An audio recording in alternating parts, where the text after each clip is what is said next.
Hello Balu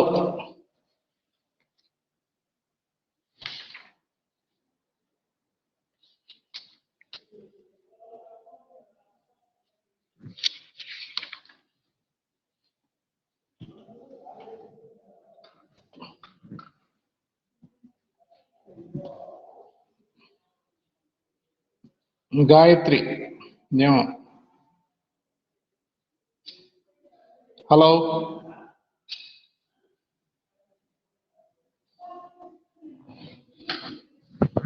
ఉన్నారా? 3 members ఉన్నారు. ఏమ్మా గాయత్రి?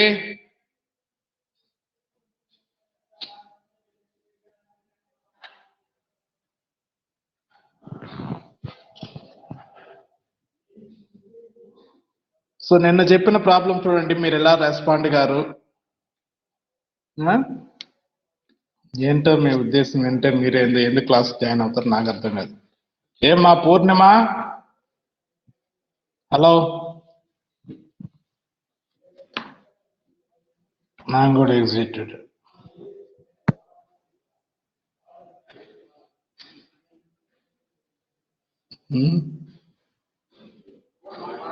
హలో,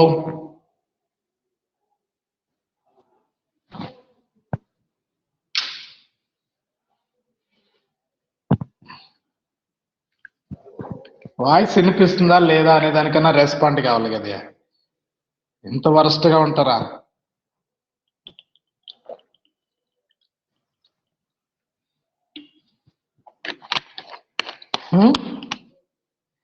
ఎందుకు రెస్పాండ్ కావడం? కనీసం చాట్ బాక్స్ లో అన్న ఎందుకు చెప్పొచ్చు కదా. మీరు క్లాస్కి లేకపోతే మోగ మొద్దులాగా ఉంటే ఏమొస్తుంది? నోట్స్ రాస్తున్నారా లేదు, చెప్పేది వింటున్నారా లేదు, ఏది లేదు. ఎందుకోసం జాయిన్ అవుతున్నారో అర్థం కాదు.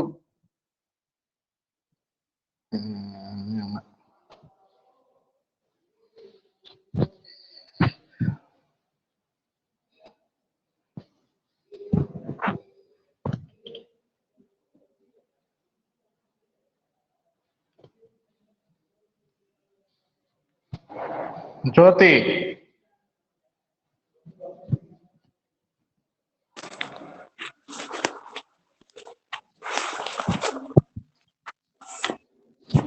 హలో చెప్పండి సార్. సో నిన్న ప్రాబ్లం అది మళ్ళీ వేసి ప్రాక్టీస్ చేశారమ్మా? సో మనకి ఇచ్చినటువంటి XYZ లిమిటెడ్ వారి ఆస్తి అప్పుల పట్టి నుండి ఏమేం కనుక్కోమన్నాడు? వినియోగించిన మూలధనానికి, అమ్మకాలకు. సో అమ్మకాలు అంటే అరువు అమ్మకాలు మాత్రమే మనం ఇక్కడ తీసుకున్నాము. అరువు అమ్మకాలు అది 8,50,000. మీరు ఇప్పుడు పెట్టాను చూడండి వాట్సాప్ లో. అలాగే అమ్మిన వస్తువుల వ్యయం 5,10,000 ఇచ్చాడు. ఇన్వెంటరీ, సగటు ఇన్వెంటరీ 1,24,500. ఇక్కడ ఎంత ఇచ్చినాడు? 1,24,250 ఇక్కడ ఇచ్చినాడు సగటు ఇన్వెంటరీ. అలాంటివన్నీ కొన్ని మిస్టేక్స్ ఉన్నాయి, అందుకోసం మళ్ళీ దాన్ని చెప్తూ ఉన్నాను.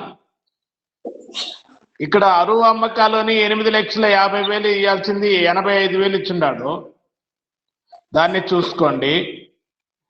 అలాగే సగటు ఇన్వెంటరీ 1,24,500 ఇక్కడ ఇచ్చిండాడు, కానీ 1,24,250 లెక్కలో వేసి చూపించున్నాడు. రైట్. సో అది మిస్టేక్స్ ప్రాబ్లంలో. మీకు ఆ ప్రాబ్లం అర్థమైందా లేదా అనేది మళ్ళీ ఒకసారి చూడండి. ఫస్ట్ మనం వేసినటువంటి ratio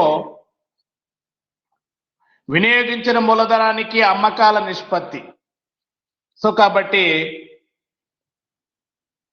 sales to capital employed ratio, sales to capital employed రేషియోకి అమ్మకాలకి మధ్య గల సంబంధాన్ని మనకి ఇక్కడ వినియోగించిన మూలధనానికి అమ్మకాల నిష్పత్తి తెలియజేస్తుంది.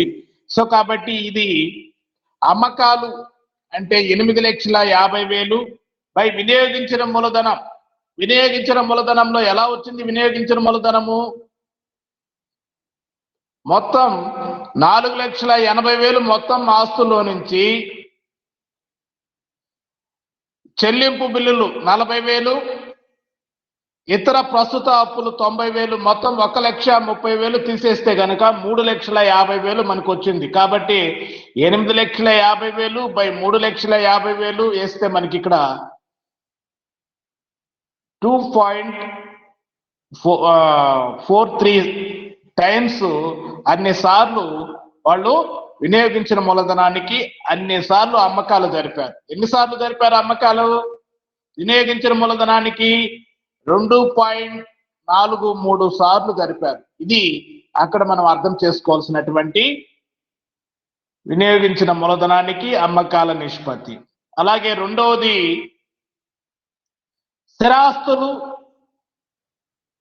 స్థిరాస్తుల అమ్మకాల నిష్పత్తి, sales to fixed assets ratio. So కూడా ఇది కూడా sales by fixed assets, sales by fixed assets. So కాబట్టి సేల్స్ మనకు ఆల్రెడీ తెలుసు 8,50,000 బై ఫిక్స్డ్ అసెట్స్. స్థిరాస్తులు అంటే ఏమేమి ఉన్నాయి? భూమి భవనాలు 1,50,000, ప్లాంట్ యంత్రం 80,000, మొత్తం 2,30,000. సో కాబట్టి ఇంకా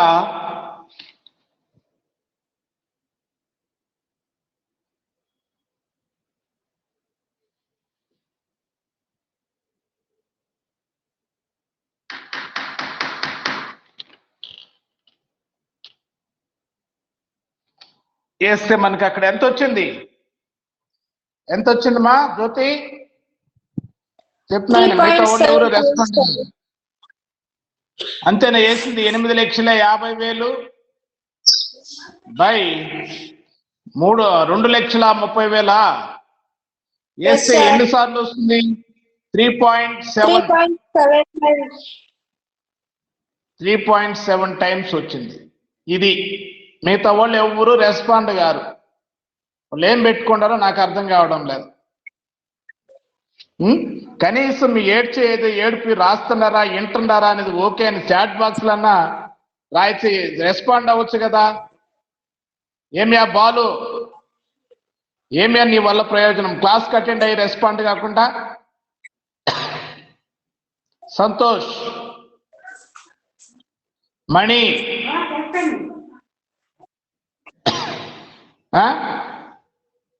ఎప్పుడో ఒక క్వశ్చన్ వేస్తావు నేనున్నాను అనేదానికి. నేను ఉన్నాను. క్లాస్ రెగ్యులర్ గా డైలీ జరుగుతుంది, వింటున్నామా లేదా? రైట్. ఏదో మీ ఇంటికాడ పనులు చేసుకునే దానికి ఉన్నట్టుకుంది, కానీ ఇది ఆన్లైన్లో డైలీ క్లాసులు జరుగుతున్నాయి. యాజ్ పర్ టైం టేబుల్ ప్రకారం అటెండ్ అవ్వాలి, ఇంట్లో వాళ్ళకి చెప్పాలి అనే ఆలోచన మీకు లేదు. చదువుకోవాలనే ఆలోచన ఉంటే కదా ఫస్ట్ మీకు, దానికి తగిన జాగ్రత్తలు తీసుకుంటారు. రైట్. నెక్స్ట్ మూడో రేషియో ఏందమ్మా? థర్డ్ ఏం చెప్పాము? Working capital ratio sir. మూలధనానికి, నిర్వహణ మూలధనానికి అమ్మకాల నిష్పత్తి, sales to working capital ratio. So కాబట్టి సేల్స్ మనకు ఆల్రెడీ తెలుసు 8,50,000. వర్కింగ్ క్యాపిటల్ ఎలా కనుక్కోవాలి? Current assets minus current liabilities. కాబట్టి కరెంట్ అసెట్స్ ఏమేమి ఉన్నాయి ఇక్కడ? ప్రస్తుత ఆస్తులు ఏమున్నాయి? వర్తకపు సరుకు 1,49,000, రుణగ్రస్తులు 41,000, ఆడ వరకు 1,90,000, నగదు బ్యాంకు నిల్వలు 30,000, వసూలు హుండీలు 30,000, మొత్తం 60, 190 వచ్చేసి 2,50,000 ఉంది ప్రస్తుత ఆస్తులు. ఈ 2,50,000 నుంచి ప్రస్తుత అప్పులు, చెల్లింపు బిల్లులు, అప్పుల సైడ్ చూడండి, ఇతర ప్రస్తుత అప్పులు అన్నాడు 1,30,000 తీసేస్తే మనకు 2,50,000 నుంచి 1,30,000 లెక్కేస్తే 1,20,000 మనకు నిర్వహణ మూలధనం, చర మూలధనం, వర్కింగ్ క్యాపిటల్ వస్తుంది. సో కాబట్టి అమ్మకాలకి అవి ఈ నిర్వహణ మూలధనానికి అమ్మకాలు ఎన్ని రెట్లు ఉన్నాయి, ఎన్ని టైమ్స్ ఉన్నాయి, 7.08 టైమ్స్ ఉన్నాయి. 7.08 టైమ్స్. సో కాబట్టి అది సంస్థ యొక్క సమర్థతను తెలియచేస్తుంది. నిర్వహణ మూలధనంతో ఎన్నిసార్లు వాళ్ళు ఆ నిర్వహణ మూలధనాన్ని మళ్ళీ యూజ్ చేస్తున్నారు చూడండి. 8,20,000 ఉంటే నిర్వహణ మూలధనము 8,20,000 అమ్మడం ఏంటి అంటే వాళ్ళు ఆ ఉన్నటువంటి మూలధనాన్ని సమర్థవంతంగా యూటిలైజ్ చేసుకున్నారు, సమర్థవంతంగా వినియోగించుకున్నారు అనేది మనకు అర్థమవుతుంది. దాంతోనే ఆ ఉన్నటువంటి మూలధనంతో మళ్ళీ మనం చెప్పాం రోజువారీ మనము అమ్మకాలు దాన్ని రాబట్టుకోవడం తొందరగా, క్రెడిట్ సేల్స్ ఉంటే ఇలా మళ్ళీ దాన్ని మెటీరియల్స్ పర్చేజ్ చేయడము, మళ్ళీ దాన్ని ప్రొడక్షన్ కంప్లీట్ చేసి వస్తువులు అమ్మడం. ఈ విధంగా వాళ్ళు ఆ ఉన్నటువంటి నిర్వహణ మూలధనాన్ని 7.8 టైమ్స్ వినియోగించుకున్నారు. కాబట్టి వాళ్ళు అంతకాల అమ్మకాలు అంత జరిపారు. నిర్వహణ మూలధనము 1,20,000 ఉంటే 7.8 టైమ్స్, 7.08 టైమ్స్ ఎలా జరిపారు అంటే వాళ్ళు దాన్ని వినియోగించుకున్నారు. సక్రంగా వాళ్ళు నిర్వహణ మూలధనాన్ని అమ్మడము, దాన్ని మళ్ళీ వెంటనే వసూలు చేసుకోవడం, 1 సంవత్సరం లోపల వసూలు చేసుకొని అలా 8 టైమ్స్ 7.08 టైమ్స్ జరిగింది. సో అది మనం అక్కడ అర్థం చేసుకోవాల్సినటువంటిది. నెక్స్ట్ తర్వాత ఏందమ్మా,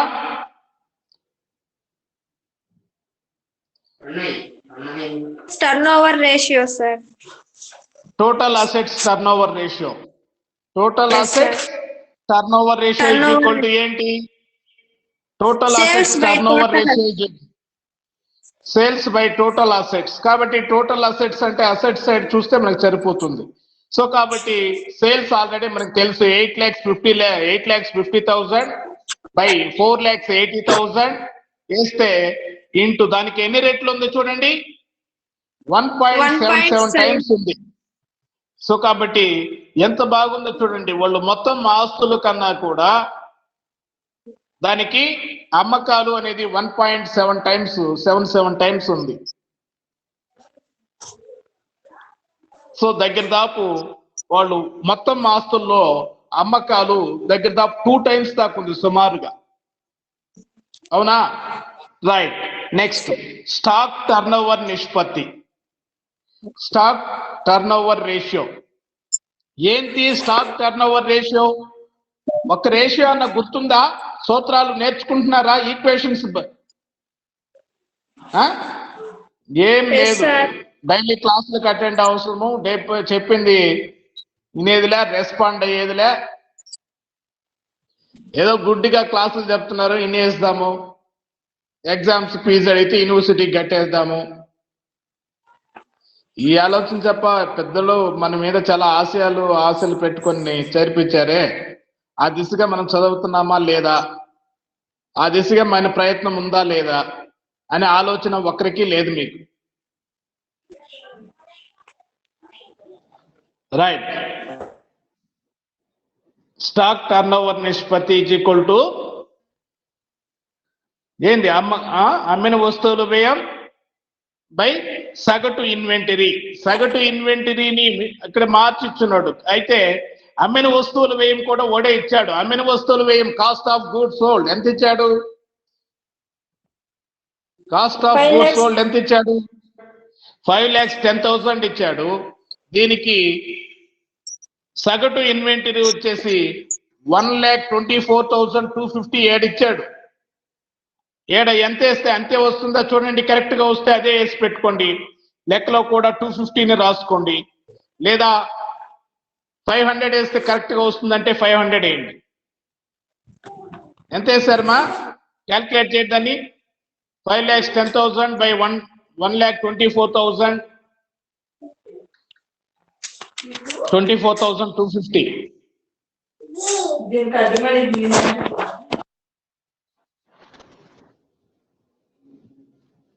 వేయాలి. వేసావమ్మా? హలో సార్ అక్కడే ఉండేది వేస్తే 4.1 వస్తుంది సార్. ఏది వేస్తున్నా? అక్కడ ఉండేదంటే రెండు ఎక్కడ? ఏది దేంట్లో ఉండేది? లెక్కలో ఉండేదా? ఆన్సర్ లో ఉండేదా? ఏది వేస్తే కరెక్ట్ అని చెప్పాలి కదా. ఆన్సర్ లో ఉండేది వేస్తే సార్. ఆన్సర్ లో వచ్చిండేది వేస్తే, కాబట్టి మీ క్వశ్చన్ లో కూడా దాన్ని మార్చుకోండి. 1,24,250 వేసుకోండి అక్కడ కూడా. సరే సార్. ఇట్లా వేస్తే 1,24,500 వేస్తే 4.09 అట్లా వస్తే 1 వేసుకోవచ్చు కదండి సార్. అది మీ ఇష్టం. అదే రెండు దగ్గరలో ఒకటే ఉండాలి, ఆడ ఏడ మారవకూడదని నేను చెప్తున్నాను. నెట్ వేసినా మీ ఇష్టం. అది డిఫరెన్స్ ఏం రాదు. 250, 1,24,000 లో 250 అనేది పెద్ద డిఫరెన్స్ ఏం రాదు. 0.001 వస్తుంది. సరే. ఎక్కడైనా ఒకటే ఉండాలి. ఆడ మీరు ఎట్ట వేసుకుంటారు? ఆడ 500 నుండి ఇచ్చుకుంటే ఏడ 500 వేసుకోండి, లేదా ఆడ 250 వేసుకుంటే ఏడ 250 వేసుకోండి అని నేను చెప్పేది. మీ ఇష్టం. ఓకేనమ్మా? Okay sir. నెక్స్ట్ రేషియో ఏంది? డెటార్స్ టర్నోవర్ రేషియో, రుణగ్రస్తుల టర్నోవర్ నిష్పత్తి. రుణగ్రస్తుల టర్నోవర్ నిష్పత్తి ఈజ్ ఈక్వల్ టు ఏంది సూత్రము? రుణగ్రస్తుల టర్నోవర్ నిష్పత్తి is equal net credit sales by average debtors. So కాబట్టి మనకు ఆల్రెడీ వాడు నెట్ క్రెడిట్ సేల్స్ ఇచ్చాడు. Net credit sales is equal to 8,50,000 by average datas కూడా ఇచ్చాడు. Average datas is equal to 85,000. అంటే దానికి 10 టైమ్స్ ఉంది. ఎంత ఉంది? ఆ 10 టైమ్స్ వాళ్ళు 10 టైమ్స్ ఉంది, 10 సార్లు. అంత వేగంగా సంవత్సరంలో వాళ్ళు అంత తొందరగా ఆ అరువు అమ్మకాలని రాబట్టుకోగలిగారు. ఓకేనా? సగటు రుణగ్రస్తులు ఎంత ఉంది? 10 టైమ్స్. నికర అరువు అమ్మకాలు అనేది ఈ సగటు రుణగ్రస్తుల్లో 10 టైమ్స్ ఉంది. ఎంత ఉంది? 10 టైమ్స్ ఉంది. సగటు రుణగ్రస్తుల్లో నికర అరువు అమ్మకాలు క్రెడిట్ సేల్స్ ఎంత ఉంది? దానికి 10 రెట్లు ఉంది. ఎంత ఉందమ్మా? 10 రెట్లు, లేదా 10 సార్లు అనొచ్చు, లేదా 10 టైమ్స్ అని మీ ఇష్టం, ఎలాగైనా అనుకోవచ్చు. అలాగే రుణదాతల టర్నోవర్ నిష్పత్తి చూడండి. Creditors turnover ratio. సో ఇక్కడ అరువు కొనుగోలు క్రెడిట్ పర్చేజెస్ బై సగటు క్రెడిటార్స్, యావరేజ్ క్రెడిటార్స్. సో కాబట్టి ఎంత ఇచ్చాడు మనకు అరువు కొనుగోళ్ళు? 5,45,000. 5,45,000 by 80,000 is equal to 6.8 times. 6.8 రెట్లు సార్లు. అది మొత్తం అరువు అమ్మకాలు అనేది సగటు రుణదాతల మీద ఎంత ఉంది? 6.8 సార్లు ఉంది. 6.8 సార్లు ఉంది. సో మనకి ఇక్కడ ఆడన్నీ ఇచ్చుండాడు. వాటికి నిష్పత్తులు కట్టడం ఏం పెద్ద కష్టమేం కాదు. మనం ఇక్కడ కష్టం ఏంది అంటే ప్రతిదానికి ఈక్వేషన్ మనకు తెలుసుండాలి. ప్రతిదానికి కొన్ని నిష్పత్తులకు ఈజీ. ఇప్పుడు అమ్మకాలకు వినియోగించిన మూలధనానికి అన్నాడు అనుకోండి, అమ్మకాలు బై వినియోగించిన మూలధనం దాంట్లోనే ఉంది. కాబట్టి అమ్మకాలు వినియోగించిన మూలధనం మీద అమ్మకాలు ఎంత శాతం ఉన్నాయో కనుక్కునేస్తాం, లేదా ఎన్ని రెట్లు ఉంటాయో కనుక్కుంటాం, దాంట్లోనే ఉంది. స్థిరాస్తులకు అమ్మకాల నిష్పత్తి అన్నాడు, ఇది కూడా ఈజీనే. సో కాబట్టి అమ్మకాలు స్థిరాస్తులు. అలాగే నిర్వహణ మూలధనానికి బై అమ్మకాలకు, కాబట్టి అమ్మకాలు బై నిర్వహణ మూలధనం. అలాగే మొత్తం ఆస్తులు టర్నోవర్, కాబట్టి అమ్మకాలకు మొత్తం ఆస్తులు. ఓకేనా? సో ఇక్కడ మనం గట్టిగా గుర్తు పెట్టుకోవాల్సింది ఇంపార్టెంట్ రేషియోస్ ఏంది అంటే stock turnover ratio, debtors turnover ratio, creditors turn over ratio. ఇవి ఈక్వేషన్స్ మనము కొంచెం హార్డ్ వర్క్ చేసి గుర్తు పెట్టుకోవాల్సినటువంటి అవసరం ఉంటుంది. కాబట్టి ఇక్కడ stock turn over is equal to ఏంది? Stock turn over ratio is equal to cost of goods sold by average debtors, average stock, average stock. So అలాగే next debtors turn over ratio is equal to ఏంది సూత్రము? Debtors turn over ratio is equal to net credit sales by average debtors, net credit sales by average debtors. అలాగే రుణదాతల turn over నిష్పత్తి, creditors turn over ratio is equal to ఏం సూత్రము? Credit purchases by average creditors. So ఇది మనం ఇక్కడ గుర్తు పెట్టుకోవాల్సినటువంటి ratios. ఇవి మనకు వచ్చినటువంటి టర్న్ ఓవర్ రేషియోస్. ఓకేనా? సో ఇది అర్థమైందా ఏమ్మా? అర్థమైంది సార్. సో ఇక్కడ మనం అర్థం అవడానికి మనం ఏం పెద్ద మ్యాథమెటికల్ ఈక్వేషన్స్ ఏమి వేయలేదు ఇక్కడ. ఓకే, సింపుల్ గా ఈక్వేషన్స్ రాసి ఆ ఈక్వేషన్ ప్రకారం ఉన్నటువంటి మొత్తాలు తీసుకొని ఇక్కడ వేసి దానికి ఎన్ని టైమ్స్, ఎన్ని రెట్లు లేదా ఎన్ని సార్లు ఉన్నాయనేది మనం కనుక్కోవడం జరిగింది. ఇది మనం చేసేటువంటిది. కాబట్టి వాడు అన్ని మనకు అక్కడ ఈజీగా ఇచ్చున్నాడు ప్రాబ్లంలో. కాబట్టి మనకు ఈక్వేషన్స్ కనుక గుర్తుంటే కనుక, ఆ సూత్రాలు కనుక గుర్తుంటే కనుక ఈజీగా మనము ఇలాంటి రేషియోస్ ఈజీగా వేయచ్చు. ఇది అలాగే పోతే మనకు 4th వన్ వచ్చేసి ఫైనాన్షియల్ రేషియోస్, ఆర్థిక నిష్పత్తులు. ఆర్థిక నిష్పత్తులు కంపెనీ దీర్ఘకాలిక, స్వల్పకాలిక అప్పు తీర్చగల శక్తిని దృష్ట్యా ఆర్థిక నిష్పత్తులు అంటే అప్పు తీర్చగలిగేటువంటి శక్తిని గురించి తెలుసుకోవడానికి మనకి ఇక్కడ ఆర్థిక నిష్పత్తులు తయారు చేస్తారు. ఫైనాన్షియల్ రేషియోస్ అంటే షార్ట్ టర్మ్ దానికి వాటిని తెలుసుకోవడానికి ద్రవ్యత్వ నిష్పత్తులు, లిక్విడిటీ రేషియోస్ అంటారు.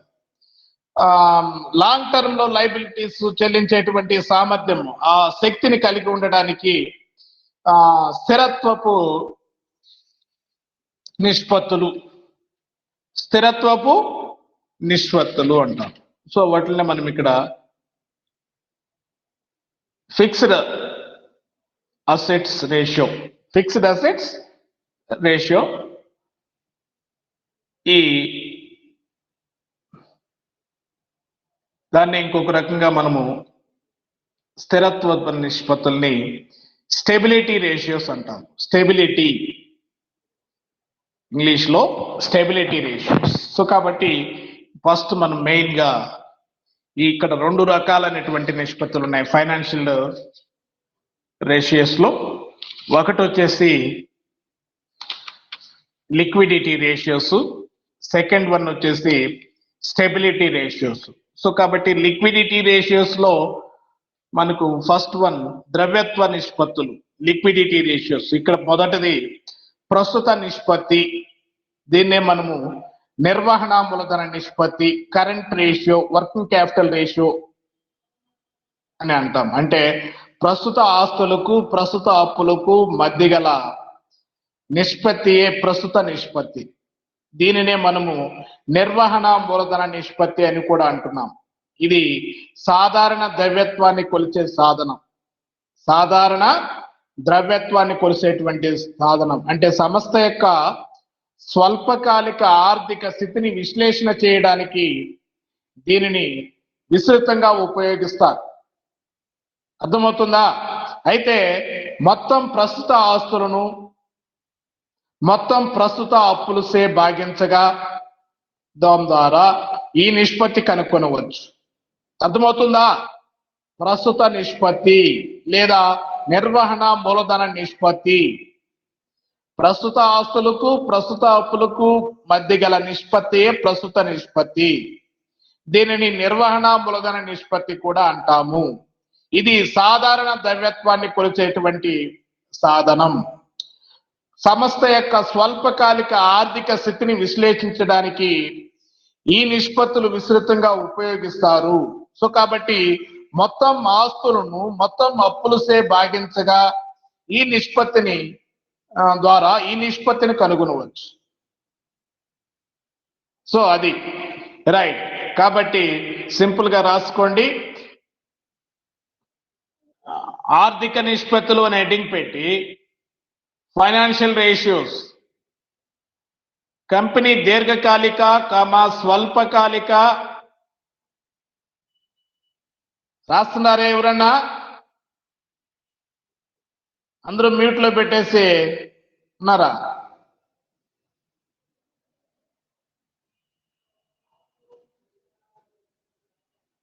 మీ క్లాసులు కట్టండి. ఒకరు రెస్పాండ్ కాకుండా ఏందో మీ ఉద్దేశం నాకు అర్థం కావడం లేదు. ఇటే చేస్తే మీకు అందరికి గుండు సున్నాలు పెట్టేస్తా ఇంటర్నెల్లో. ఫైనల్ ఇయర్ అని కూడా చూడను. 6th సెమ్ వాళ్ళకి అందరికీ గుండు సున్నాలు పెట్టి గీసేస్తాం. క్లాస్ అటెండ్ అయినప్పుడు కనీసం మినిమం ఒకరు ఇద్దరన్నా రెస్పాండ్ అవ్వాలి కదా. రాస్తున్నాం సార్ చెప్పండి సార్, ఏం లే,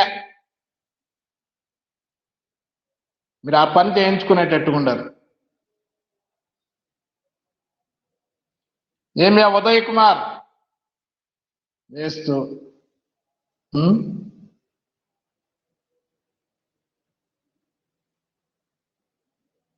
మహేంద్ర పరమ వేస్ట్, సంతోష్, శ్రావణి, బాలు, మీకేం జరిగింది? ఏమన్నా వాట్సాప్ లో అన్నా మీకు సిగ్నల్స్ లేవు, మేము వాయిస్ వినబడడం లేదు, మాకు నెట్వర్క్ లేదు, ఏదో ఒకటి రెస్పాండ్ చేసి అమ్మని మ్యూట్ లో పెట్టేసింది టయానికి క్లాస్ ఉంటే. దీని ద్వారా నష్టపోయేది మీరే.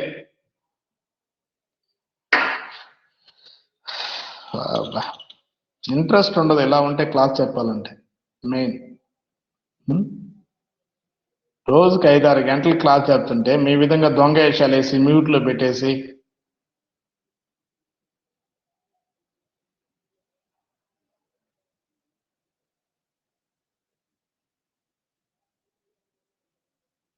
ఏమా ధనలక్ష్మి,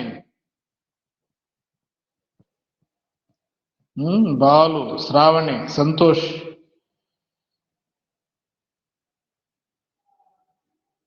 రైట్. ఇంకెవరు ఎందుకు రాస్తున్నారు? నోట్స్ ఎందుకు చెప్పేది? చూసి రాసుకోండి. ఆ రేషియోస్ అన్నిటికీ ఈక్వేషన్స్ రాసుకోండి. రైట్. సో కాబట్టి ద్రవ్యత్వ నిష్పత్తిలో మొదటిది ప్రస్తుత నిష్పత్తి ఏ. సో కాబట్టి దీన్నే నిర్వహణ మూలధన నిష్పత్తి. మొత్తం ప్రస్తుత ఆస్తులను మొత్తం ప్రస్తుత అప్పులచే భాగించగా ఈ నిష్పత్తిని కనుక్కుంటాం. కాబట్టి ద్రవ్యత్వ నిష్పత్తి ఈజ్ ఈక్వల్ టు ప్రస్తుత ఆస్తులు బై ప్రస్తుత అప్పులు. ఎవరు? ఏమే సంతోష్, ఎట్టికేలకే వర్షం వస్తుందా? సంతోష్ మళ్ళీ మ్యూట్ పెట్టినాడు.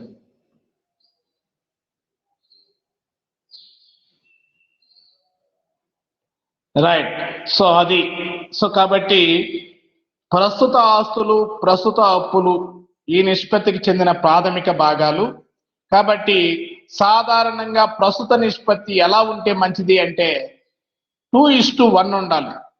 2:1 అంటే ఏమని మా అర్థము? 2:1 ఉండాలంటే నువ్వు చెప్పు, రెస్పాండ్ అవు నాయన.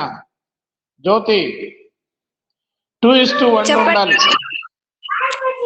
ప్రస్తుత ఆస్తులు ప్రస్తుత అప్పులు నిష్పత్తి ఏం నిష్పత్తి? అది ప్రస్తుత నిష్పత్తి. ఈ నిష్పత్తి సాధారణంగా ఎంతుంటే సంస్థకి శ్రేయస్కరం అంటే 2:1 ఉండాలి. అంటే 2:1 ఉండాలంటే ఎంత ఉండాలి? Assets 2%, 2 sir. కరెంట్ అసెట్స్ 2 భాగాలైతే కరెంట్ లైబిలిటీస్ అందులో 1 భాగం ఉండాలి. కరెంట్ లైబిలిటీస్ ఎంత భాగం ఉండాలి? 1 భాగం ఉండాలి. అంటే current assets for example current liabilities 1 lakh ఉన్నాయనుకోండి, ఏమి టోటల్ కరెంట్ లయబిలిటీస్ 1 lakh ఉన్నాయనుకోండి, దానికి ఇది ఒక భాగం ఉంటే దానికి 2 భాగాలు అంటే current assets, total current assets ఎంత ఉండాలి? 2 లక్షలు 2 lakhs. ఉండాలి. ఎంత ఉండాలి? 2 lakhs. 2 lakhs ఉండాలి. ఓకేనా? ఇక్కడ Okay. 10,000 ఉంటే అక్కడ 20,000 ఉండాలి. సో అది సంస్థకి శ్రేయస్కరం. అంతేగాని ఇది ప్రస్తుత అప్పులు ఎక్కువగుండి 2 లక్షల నుండి ప్రస్తుత ఆస్తులు 1 లక్ష ఉన్నాయనుకోండి, అప్పుడు ఏమని అర్థము? Loss. సంస్థకి లిక్విడిటీ అది స్వల్పకాలిక అప్పు తీర్చగలిగేటువంటి శక్తి లేదు అని అర్థం. ఏం అర్థం చేసుకోవాలి? స్వల్పకాలిక అప్పులను తీర్చగలిగేటువంటి శక్తి లేదు. ఎందుకని? ప్రస్తుత అప్పులు అంటే వితిన్ సంవత్సరం లోపల మనం చెల్లించాల్సినటువంటి అప్పులు. ప్రస్తుత ఆస్తులు అంటే మనం ఆ ఫైనాన్షియల్ ఇయర్ లోపల మనం చెల్లించాల్సినటువంటి అప్పులు, ఆస్తులు, మనకు రావాల్సినటువంటివి ప్రస్తుత ఆస్తులు అంటాం. ఓకే, సో కాబట్టి ఇక్కడ ఆ సంస్థకు శ్రేయస్కరమైనటువంటి నిష్పత్తి ఏందయ్యా అంటే ప్రస్తుత అప్పులకి ప్రస్తుత ఆస్తులు అనేది 2 రెట్లు ఉండాలి. అలా లేదు అంటే అది సంస్థకు శ్రేయస్కరం కాదు. సో కాబట్టి అలా లేదు అంటే ఏమని అర్థం? ఇంకొక రకంగా అంటే సంస్థకి స్వల్పకాలిక అప్పు తీర్చగలిగేటువంటి శక్తి, దాన్ని లిక్విడిటీ లేదు. సో అలా లేనప్పుడు మనకు రుణదాతల దగ్గర, వాళ్ళ దగ్గర, వీళ్ళ దగ్గర ఉన్నటువంటి ఆ క్రెడిబిలిటీ, ఆ పరపతి అనేది పోతుంది. సో అందుకోసం ఏం చేస్తారంటే ఈ నిష్పత్తి 2:1 ఉండాలి. అంటే ఒకవేళ మనం చెల్లించాల్సినటువంటి అప్పులన్నీ పోను కూడా మన దగ్గర ఇంకా అప్పులైతే ఎంతైతే ఉన్నాయో అందుకు పోను కూడా ఇంకా సగభాగం మన దగ్గర ఉండాలి. అప్పులు 1 లక్ష ఉన్నాయి, అప్పులు వాళ్ళు అడిగారు, చెల్లించేసిన తర్వాత కూడా మన దగ్గర ఇంకా ఎంత ఉండాలి? లక్షలో 2 లక్షలు ఉన్నాయి, 1 లక్ష అప్పులు పోతే ఇంకా 1 లక్ష మన దగ్గర ప్రస్తుత ఆస్తులు ఉండాలి. ఇలా ఉంటే సంస్థ యొక్క లిక్విడిటీ ఉన్నట్టు. అది దట్ ఈస్ మంచి సంస్థకి శ్రేయస్కరమైనటువంటి రేషియోగా మనం చెప్పొచ్చు. ఓకే, అర్థమైందా? సో కాబట్టి ఇక్కడ ప్రస్తుత ఆస్తులు అంటే ఏమేమి తీసుకోవాలి?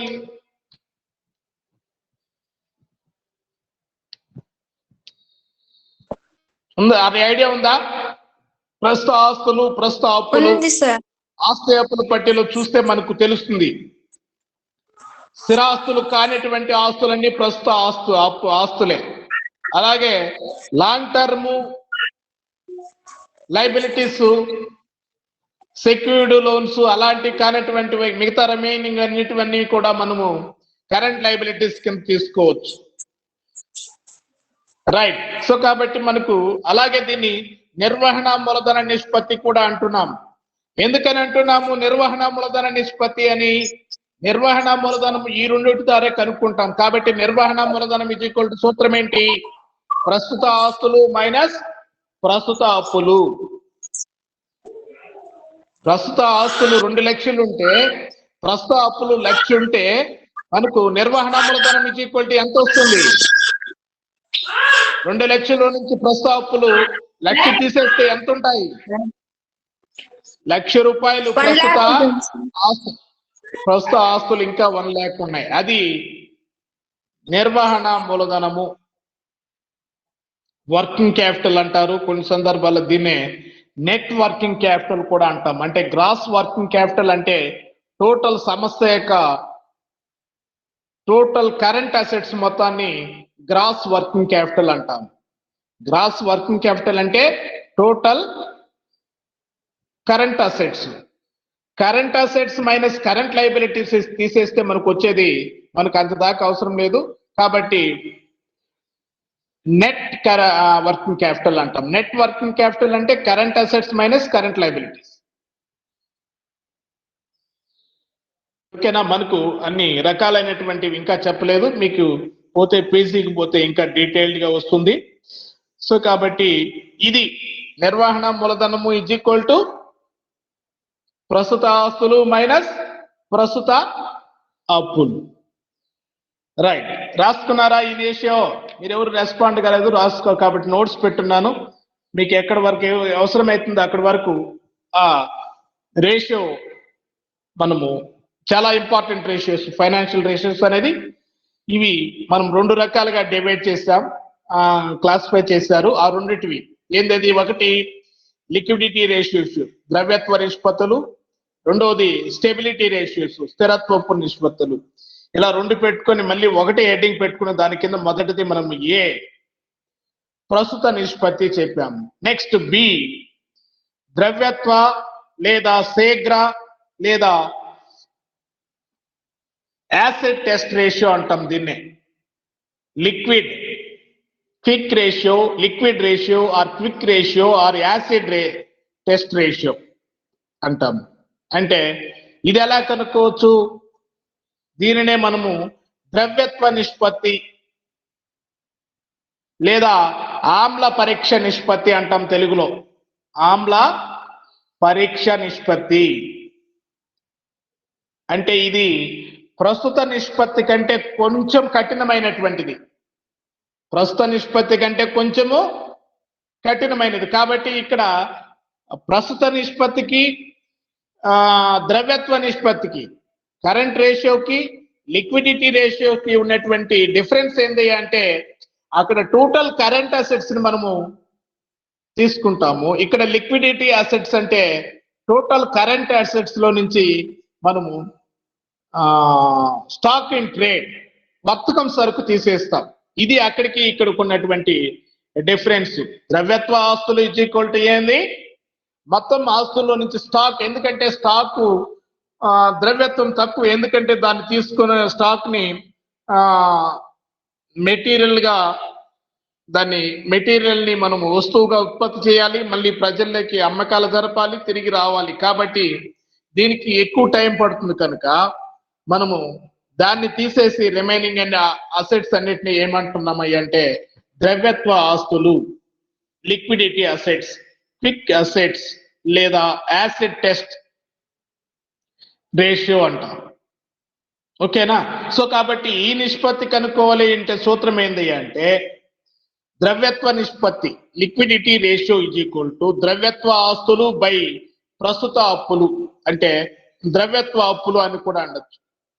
సో కాబట్టి ఇక్కడ ద్రవ్యత్వ ఆస్తులు ఈజ్ ఈక్వల్ టు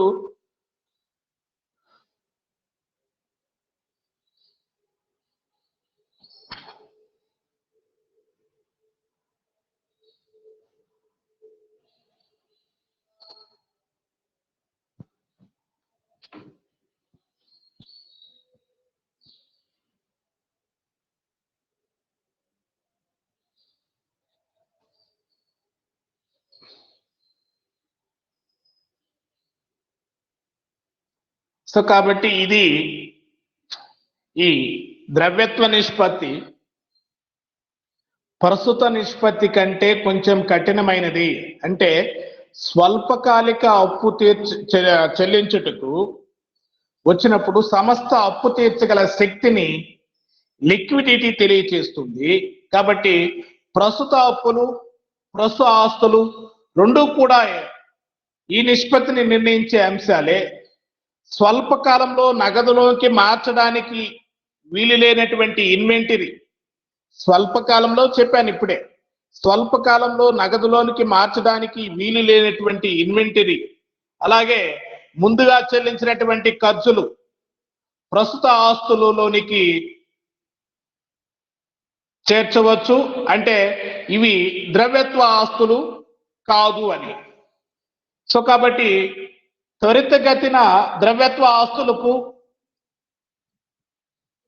త్వరిత లేదా ద్రవ్యత్వ ఆస్తులకు ప్రస్తుత ద్రవ్యత్వ అప్పులకు గల సంబంధం ఈ నిష్పత్తి తెలియచేస్తుంది.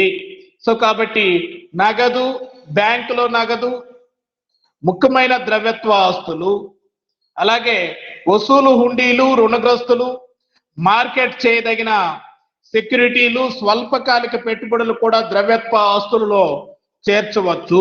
కాబట్టి మనము ఏమేమి తీసుకోకూడదయ్యి అంటే ఇక్కడ ఓన్లీ వర్తకపు సరుకు, స్టాక్, అలాగే ముందుగా చెల్లించినటువంటి ఖర్చులు, ఇవి రెండు మాత్రము ప్రస్తుత ఆస్తుల కిందకు వస్తాయి, ద్రవ్యత్వ ఆస్తుల కిందకి రావు. సో కాబట్టి కలిగినటువంటివి ఏ అంటే చేతుల నగదు, బ్యాంకులో అంటే ఎప్పుడైనా మనము అడిగిన వెంటనే మనము క్రెడిటార్స్ అడిగినటువంటి వెంటనే చెల్లించడానికి వీలవుతుంది. అలాగే ఇన్వెంటరీ అనుకోండి, స్టాక్ ఉండింది అనుకోండి, దాన్ని వీలైనంత తొందరగా మనం నగదులోకి మార్చడానికి వీలు కాదు, అది ప్రాసెస్ పడుతుంది. స్టాక్ ఏం చేయాలి, దాన్ని వస్తువుగా ఉత్పత్తి చేయాలి, ఉత్పత్తి చేసిన తర్వాత దాన్ని మార్కెట్లోకి అమ్మాలి, అప్పుడు మనకు క్యాష్ వస్తుంది. కాబట్టి దాన్ని తీసేసి రిమైనింగ్ ఎటువంటి ప్రస్తుత ఆస్తులన్నింటినీ కూడా మనము ద్రవ్యత్వ ఆస్తులు అంటాము. సో కాబట్టి ఇన్వెంటరీ ద్రవ్యత్వ ఆస్తిగా చేర్చకూడదు. అలాగే ఎంతో కొంత నష్టం లేకుండా వెంటనే నగదులోనికి మార్చడానికి కష్టం కాబట్టి ఇన్వెంటరీని ద్రవ్యత్వ ఆస్తిగా పరిగణించరు. ఎందుకు పరిగణించకూడదు అనేది నేను చెప్తూ ఉన్నాను. నిన్న మనీ అడిగాడు, ప్రస్తుత ఆస్తులకి కరెంట్ అసెట్స్ కి లిక్విడ్ అసెట్స్ కి ఏంది సార్ డిఫరెన్స్ అని. అదే అక్కడ డిఫరెన్స్ ఎందుకు వస్తుంది అంటే ఇన్వెంటరీ, ఎక్సెప్ట్ ఇన్వెంటరీ తప్ప దేనికి దానికి పెద్ద డిఫరెన్స్ లేదు. ఇన్వెంటరీ అంటే ఎలాంటి త్వరితగతిన మనకు నగదులోనికి మార్చడానికి వీలయ్యేటువంటి ఆస్తులన్నీ ద్రవ్యత్వ ఆస్తులే. అలా మార్చడానికి వీలు కానటువంటి ఆస్తి ఇన్వెంటరీ, దాన్ని మనము కరెంట్ అసెట్స్ కింద తీసుకుంటాం, లిక్విడిటీ అసెట్స్ కింద తీసుకోం. ఓకేనా? సో కాబట్టి ఇన్వెంటరీ ద్రవ్యత్వ ఆస్తిగా పరిగణించరు. కాబట్టి బ్యాంక్ ఓవర్ డ్రాఫ్ట్ మినహా మిగిలిన అప్పులను కూడా ద్రవ్యత్వ అప్పులుగా పేర్కొనవచ్చు. అంటే అప్పుల్లో కూడా మనము ఓవర్ డ్రాఫ్ట్ లెస్ చేసేచ్చు, బ్యాంక్ ఓడి లెస్ చేస్తే రిమైనింగ్ ఉన్నటువంటి అప్పులన్నీ కూడా ద్రవ్యత్వ అప్పులు. మొత్తం ప్రస్తుత అప్పులకి ద్రవ్యత్వ అప్పులకి డిఫరెన్స్ ఏందయ్యా అంటే అప్పుల్లో నుంచి బ్యాంక్ ఓడి కనుక తీసేస్తే మనకు ద్రవ్యత్వ అప్పులు వస్తాయి. కాబట్టి మామూలుగా ఈ నిష్పత్తి కట్టుకోవాలి అంటే ద్రవ్యత్వ ఆస్తులు బై ప్రస్తుత ఆస్తులని కట్టొచ్చు, లేదా ప్రస్తుత ద్రవ్యత్వ ఆస్తులు బై ద్రవ్యత్వ అప్పులు కావాలి అంటే నీకు బ్యాంక్ ఓవర్ డ్రాఫ్ట్ లెస్ చేసేసుకుంటే మొత్తం టోటల్ కరెంట్ లయబిలిటీస్ లో నుంచి బ్యాంక్ ఓడి కనుక లెస్ చేస్తే నీకు లిక్విడిటీ లయబిలిటీస్ వస్తాయి. సో ఇది ఇక్కడ మెయిన్ డిఫరెన్సెస్. సో కాబట్టి మామూలుగా అయితే మనము ద్రవ్యత్వ నిష్పత్తి దీన్ని రెండు రకాలుగా కనుక్కుంటారు. ఒకటి ద్రవ్యత్వ ఆస్తులు బై ప్రస్తుత అప్పులు, లేదా రెండోది వచ్చేసి ద్రవ్యత్వ ఆస్తులు బై ద్రవ్యత్వ అప్పులు ద్వారా కూడా కనుక్కోవచ్చు. కాబట్టి ద్రవ్యత్వ అప్పులు అంటే ఇక్కడ ద్రవ్యత్వ మొత్తం టోటల్ కరెంట్ లయబిలిటీస్ లో నుంచి బ్యాంక్ ఓవర్ డ్రాఫ్ట్ తీసేస్తే వచ్చేటువంటి మొత్తాన్ని మనం ఇక్కడ ద్రవ్యత్వ అప్పులు అంటాము. సో కాబట్టి ఇక్కడ ఈక్వేషన్స్ వచ్చేసి ద్రవ్యత్వ నిష్పత్తి ద్రవ్యత్వ ఆస్తులు బై ప్రస్తుత ఆస్తులు, లేదా దీన్నే మనము ప్రస్తుత నిష్పత్తి అంటే ఏంటి, ప్రస్తుత ఆస్తులు బై ప్రస్తుత అప్పులు. కాబట్టి ఇక్కడ మనకు ఈ రెండో పద్ధతి ఏంటి అంటే ద్రవ్యత్వ ఆస్తులు బై ద్రవ్యత్వ అప్పుల ద్వారా కూడా దీన్ని కనుక్కోవచ్చు. కాబట్టి ప్రస్తుత నిష్పత్తికి లిక్విడిటీ నిష్పత్తికి ఉన్నటువంటి మెయిన్ డిఫరెన్స్ ఏంటి అంటే అక్కడ వర్తకం సరుకు లెస్ చేస్తాం. ఓకేనా? సో కాబట్టి శీఘ్ర ఆస్తులు అని అంటాం వీటిల్ని, liquid are acid test ratio అని. సో కాబట్టి మనకు మొత్తం ఫర్ ఎగ్జాంపుల్ శీఘ్ర నిష్పత్తి 1.5 అన్నాడు అనుకోండి, అంటే అప్పుడు ప్రస్తుత అప్పులకి 1.5 ఉందనుకోండి. 1.5 అంటే ఎంత వస్తుంది? 30,000 ప్రస్తుత అప్పులు, దానికి 1.5 అంటే 45,000 వస్తుంది. అంటే మొత్తం ప్రస్తుత ఆస్తుల్లో నుంచి ఈ చిన్న ఎగ్జాంపుల్ మీకు బాగా క్లారిఫికేషన్ ఇస్తాను. Total current assets 60,000, total current liabilities 30,000. So ఈ రెండింటికి రేషియో ఎలా ఉంది? 60,000 by 30,000 2:1 ఉంది. ప్రస్తుత ఆస్తులు 2 రెట్లు అయితే దానికి 1 రెట్టు ఏముంది? 2 భాగాలు ప్రస్తుత ఆస్తులు అయితే 1 భాగం వచ్చేసి ప్రస్తుత అప్పులు ఉంది. అలాగే దీనికి లిక్విడిటీ రేషియో 1.5% ఉందనుకోండి. అంటే ప్రస్తుత అప్పులు అంతే కదా, ప్రస్తుత అప్పులు 1 భాగమే 30,000 ఉన్నాయి. ఓకేనా? ఇక్కడ లిక్విడిటీ రేషియో 2:1 ఉంటే, కరెంట్ రేషియో వచ్చేసి 2:1 ఉంటే లిక్విడిటీ రేషియో వచ్చేసి 1.5 ఉంది. 1.5:1 ఉంది. 1.5:1.5 భాగం ఉంటే లిక్విడిటీ అసెట్స్ అనేటివి 1.5 ఉంటే కరెంట్ లయబిలిటీస్ వచ్చేసి 1 ఉందనుకోండి. అంటే మనకి ఇక్కడ వర్తకం సరుకు కనుక్కోవాలంటే దీనికి కరెంట్ లయబిలిటీస్ కి ఇంటూ 1.5 వేస్తే ఎంత వస్తుందయ్యా అంటే 45,000 వస్తుంది. టోటల్ కరెంట్ అసెట్స్ లో నుంచి 60,000 లో నుంచి 45,000 లెస్ చేస్తే రిమైనింగ్ 15,000 ఏంది అంటే వర్తకపు సరుకు. రిమైనింగ్ సింపుల్ ఎగ్జాంపుల్, మీకు అర్థమైందో లేదో తెలియదు కానీ దీన్ని ఎలా కనుక్కోవచ్చు అంటే 60,000 ఇస్టు 30,000 అంటే 60,000 అనేది కరెంటు అసెట్స్, 30,000 అనేది కరెంటు లయబిలిటీస్. ఈ రెండింటికి నిష్పత్తి ఎలా ఉంది అంటే 2:1 ఉంది. 1 భాగము ప్రస్తుత అప్పులైతే దానికి 2 భాగాలు ఏదుంది? ప్రస్తుత ఆస్తులు ఉన్నాయి. కాబట్టి ఇక్కడ తర్వాత liquidity ratio is equal to 1.5 అన్నాడు అనుకోండి. 1.5 అన్నాడు అంటే దీనికి కరెంట్ లయబిలిటీస్ మీద 1.5 అనే కదా అర్థము. సో కాబట్టి కరెంట్ లయబిలిటీస్ ఇంటూ 1.5 వేస్తే మనకు 45,000 వస్తుంది. టోటల్ అసెట్స్, కరెంట్ అసెట్స్ 60,000 లో నుంచి మనం 45,000 తీసేస్తే రిమైనింగ్ వచ్చేటువంటి 15,000 అనేది మనకి ఇక్కడ వర్తకపు సరుకు కిందకు వస్తుంది. సో ఇది. సో కాబట్టి మనం దీన్ని ప్రస్తుత ఆస్తులు బై ప్రస్తుత అప్పులతో అయినా కనుక్కోవచ్చు, లేదా ద్రవ్యత్వ అప్పులతో అయినా కనుక్కోవచ్చు. దాన్ని మనము ద్రవ్యత్వ నిష్పత్తి, శీఘ్ర నిష్పత్తి, యాసిడ్ టెస్ట్ రేషియో అని రకరకాలుగా పిలుస్తాము. కాబట్టి దీనికి ద్రవ్యత్వ ఆస్తులు బై ప్రస్తుత అప్పులు. రైట్. మూడవది పరమ ద్రవ్యత్వ నిష్పత్తి, absolute liquidity ratio. Absolute liquid ratio వింటున్నారా? ఏంటి అబ్సొల్యూట్ లిక్విడ్ రేషియో అంటే? ఇది ఈ ద్రవ్యత్వ రేషియో కన్నా, ద్రవ్యత్వ నిష్పత్తి కన్నా ఇంకా కఠినమైనటువంటిది. అంటే రుణగ్రస్తులు వసూలు హుండీలను సరుకులతో పోల్చినట్లయితే వాటిని త్వరగా నగదులోనికి మార్చుకునవచ్చు. కానీ కొంతమంది నిపుణులు రుణగ్రస్తులు వసూలు హుండీలు పై రావాల్సినటువంటి పైకము సరైనటువంటి సమయంలో వసూలు మినహాయించి ఈ పరమ ద్రవ్యత్వ నిష్పత్తిని, అంటే వీటిని కూడా తీసేస్తున్నాం. ఏమేమి? రుణగ్రస్తులు, వసూలు హుండీలు, సరుకు.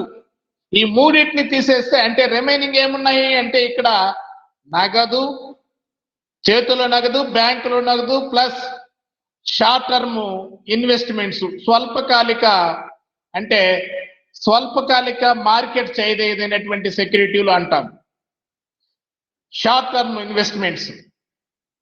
సో ఇవి షార్ట్ టర్మ్ సెక్యూరిటీస్, ఇవి వరకే మనం ఇక్కడ ద్రవ్యత్వ, పరమ ద్రవ్యత్వ, అబ్సొల్యూట్ లిక్విడ్ రేషియో కిందకి అసెట్స్ కింద తీసుకుంటాము.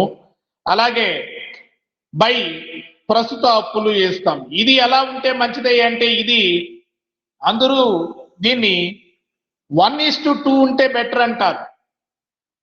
ఇంతకు ముందు మనం చెప్పినటువంటి ద్రవ్యత్వ నిష్పత్తి 1:1 ఉంటే బెటరు. ఇక్కడ ఇది పరమ ద్రవ్యత్వ నిష్పత్తి, అందరూ అంగీకరించిన నిష్పత్తి ఏంది అంటే 1:2. అంటే ఈ పరమ ద్రవ్యత్వ నిష్పత్తిలో పరమ ద్రవ్యత్వ ఆస్తులు ఒక్క భాగం ఉంటే అందులో 2 భాగాలు ప్రస్తుత అప్పులు ఉండాలి. అందులో అంటే మనకు cash, bank, short term securities లో 2 రెట్లు ప్రస్తుత అప్పులు ఉంటే మంచిది సంస్థకి. అది ఎంతైనా 10 లక్షలు ఉంటే దానికి ఇది పరమ అబ్సొల్యూట్ లిక్విడ్ రేషియో 10 లక్షలు ఉంటే దానికి 2 భాగాలు అంటే 20 లక్షలు ప్రస్తుత అప్పులు ఉంటే మంచిది. ఓకేనా? సో ఇది కాబట్టి ఇక్కడ absolute liquid ratio is equal to చేతుల నగదు ప్లస్ బ్యాంకులో నగదు ప్లస్ స్వల్పకాలిక మార్కెట్ చేయదగిన సెక్యూరిటీలు బై ప్రస్తుత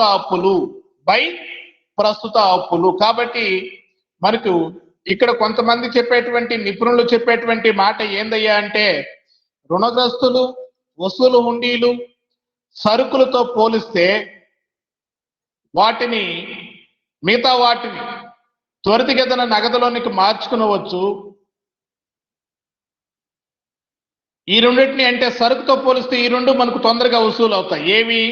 రుణగ్రస్తులు, వసూలు అవుతాయి. కానీ ఇవి రెండింటిని కూడా ఏమంటారు కొంతమంది నిపుణులు, రుణగ్రస్తులు, వసూలు ఉండి రావాల్సినటువంటి పైకి మొత్తం సరైన సమయంలో వసూలు కాదని వీటిని మినహాయించి పరమ ద్రవ్యత్వ గల ఆస్తులను లెక్క కట్టడానికి అభిప్రాయపడ్డారు.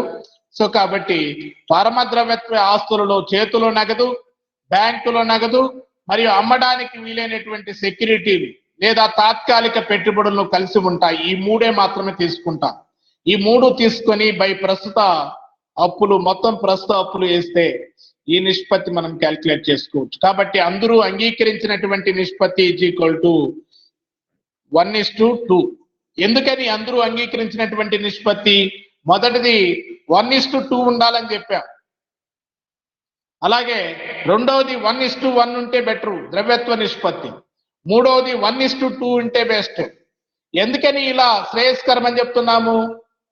రేపు మీరు ఆ నిష్పత్తులు తీసుకొని ఏదైనా వ్యాఖ్యానం చేయాల్సినటువంటి అవసరం వచ్చిందంటే దీన్ని మనం స్టాండర్డ్ గా తీసుకోవాలి. దేన్ని? కరెంట్ రేషియో ఎలా ఉండాలని చెప్పారు? 1:2. అలా లేదు, 2:2 ఉంది లేదా 1:1 ఉంది. నిష్పత్తి బాగలేదనే కదా అర్థము, కరెంట్ రేషియో బాగలేదనే కదా అర్థము. అవునా లేదా మా అర్థమవుతుందా చెప్పేది? సో కాబట్టి ఇవన్నీ మనం ఎందుకు శ్రేయస్కరం అంటున్నామంటే అది స్టాండర్డ్. అలాగా ఉంటే ఆ సంస్థ యొక్క పరిస్థితి శ్రేయస్కరంగా ఉంది అని మనం భావించడానికి అది స్టాండర్డ్ రేషియో అంటున్నాం. కాబట్టి కరెంట్ రేషియో స్టాండర్డ్ వచ్చేసి ఎంత ఉంటే శ్రేయస్కరం అయ్యా అంటే 2:1 ఉండాలని చెప్పాము. లిక్విడ్ రేషియో ద్రవ్యత్వ నిష్పత్తి ఈజ్ ఈక్వల్ టు 1:1 ఉండాలంటున్నాము. అలాగే పరమ ద్రవ్యత్వ నిష్పత్తి absolute liquid ratio is equal to 1:2 ఉండాలంటున్నాం. ఎలా ఉండాలంటున్నాము? 1:2. అంటే ఒక భాగము ప్రస్తుత ఆస్తులు అయితే దానికి 2 భాగాలు ప్రస్తుత అప్పులు ఉండాలి. ఏ ప్రస్తుత ఆస్తులు? పరమ ద్రవ్యత్వ ఆస్తులు. ఒక భాగం ఉంటే దానికి 2 భాగాలుగా ప్రస్తుత అప్పులు ఉండాలి. ఇది మనము ఈ 3 రేషియోస్ చాలా ఇంపార్టెంట్ రేషియోస్. మెయిన్ గా ఈ 3 రేషియోస్ అడుగుతుంటాడు ఫైనాన్షియల్ రేషియోస్ లో, చాలా ఇంపార్టెంట్ రేషియోస్. నెక్స్ట్ డి, కార్యకలాపాల ఖర్చుల నిధులకు నగదు నిష్పత్తి, cash to fund expenditure for operation. So కాబట్టి కార్యకలాపాల ఖర్చుల నిధికి నగదు నిష్పత్తి ఈజ్ ఈక్వల్ టు నగదు బ్యాంకు నిల్వలు బై కార్యకలాపాల కోసం ఖర్చుల నిధి.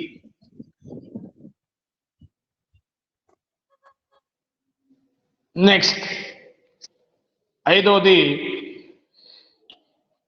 డిఫెన్సివ్ అంతర్గత నిష్పత్తి, డిఫెన్సివ్ ఇంటర్నల్ రేషియో. దీన్ని రోజువారీ కార్యకలాపాల ఖర్చుల కోసం ప్రక్షేపిత మొత్తాలను భరించడానికి గల శక్తిని తెలిపేది ద్రవ్యత్వ నిష్పత్తి. ఈ నిష్పత్తి వివరిస్తుంది. కాబట్టి డిఫెన్స్ అంతర్గత నిష్పత్తి is equal to defensive internal ratio is equal to శీఘ్ర ఆస్తులు బై రోజువారీ ఖర్చుల కోసం. ఏమా పూర్ణిమ, రోజువారీ ఖర్చుల కోసం ప్రక్షేపిత మొత్తాలు శీఘ్ర ఆస్తులు బై రోజువారీ ఖర్చుల కోసం ప్రక్షేపిత మొత్తాలు. ఏం చేస్తున్నామా పూర్ణిమ? రైట్. సో నెక్స్ట్ వచ్చేసి నిర్వహణ మూలధనానికి ఇన్వెంటరీ నిష్పత్తి. ఇవి మనం ఇక్కడ ముఖ్యమైనటువంటి నిష్పత్తులు ఆ మూడే చెప్పుకోవచ్చు. ఇవన్నీ అంత ఈజీ అయినటువంటివన్నీ ఏం కాదు, కాకపోతే నేర్చుకొని ఉంటే మంచిది. చాలా రేషియోస్ ఉన్నాయి. రైట్. కాబట్టి నిర్వహణ మూలధనానికి ఇన్వెంటరీ నిష్పత్తి. సో కాబట్టి ఇన్వెంటరీ బై నిర్వహణ మూలధనం అంటే నిర్వహణ మూలధనంలో ఇన్వెంటరీ ఎంత భాగం ఉంది అనేది తెలుసుకోవడానికి, ఒక సంస్థలో అధిక మొత్తాలలో స్టాకు ఉంచలేదని నిర్ధారించుకోవడానికి నిర్వహణ మూలధనానికి ఇన్వెంటరీ ఎక్కువ స్టాక్ నిలబడిందనుకోండి, దానివల్ల సంస్థ లాభదాయకత తగ్గిపోయేటువంటి అవకాశం ఉంటుంది.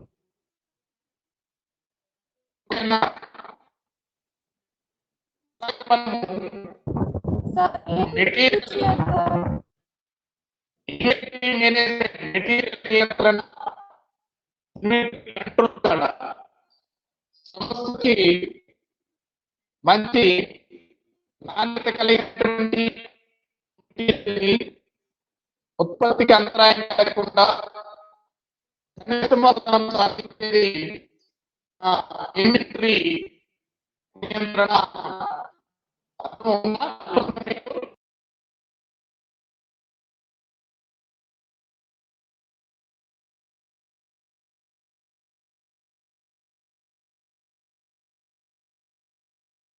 టైం అయిపోయినట్టు ఉంది, చాలా మంది ఎగ్జిట్ అయిపోయినట్టు ఉన్నారు. ఓకే, రేపు క్లాస్ లో మళ్ళీ కంటిన్యూ చేద్దాం. ఈ పెట్టున్నాను ఇంపార్టెంట్ రేషియోస్ అని రాసుకోండి. ఇది ఒకటి, దీంట్లో లాస్ట్ వన్ అదే ఇన్వెంటరీ బై నిర్వహణ మూలధనము. ఇన్వెంటరీ మూలధనానికి నిర్వహణ మూలధనానికి ఇన్వెంటరీ నిష్పత్తి, ratio of inventory to working capital, ratio of inventory to working capital. కాబట్టి నిర్వహణ మూలధనంలో సరుకు ఎంత భాగం ఉంది అంటే, దీనికి ఎక్కువ భాగము మనము సరుకులో నిల్వ చేస్తామనుకోండి. నిర్వహణ మూలధనం అంటే రోజువారీ వ్యవహారాలను నిర్వర్తించడానికి అవసరమయ్యేటువంటి మూలధనం. సో కాబట్టి అందులో స్టాక్ ఎక్కువ ఉండిందంటే కంపెనీ మూలధనము లాభదాయకత తగ్గిపోతుంది. కాబట్టి ఎక్కువ ఉంచలేదని నిరూపించడానికి ఈ రేషియోని ఉపయోగించడం జరుగుతుంది. సో కాబట్టి ఈ రేషియోస్ సంబంధించినటువంటి నోట్స్, ఈక్వేషన్స్ అన్ని మీకు పెట్టాను, రాసి పెట్టుకోండి. రేపు క్లాస్ లో కంటిన్యూ చేస్తాం. రైట్, మళ్ళీ నా క్లాస్ ఉంది.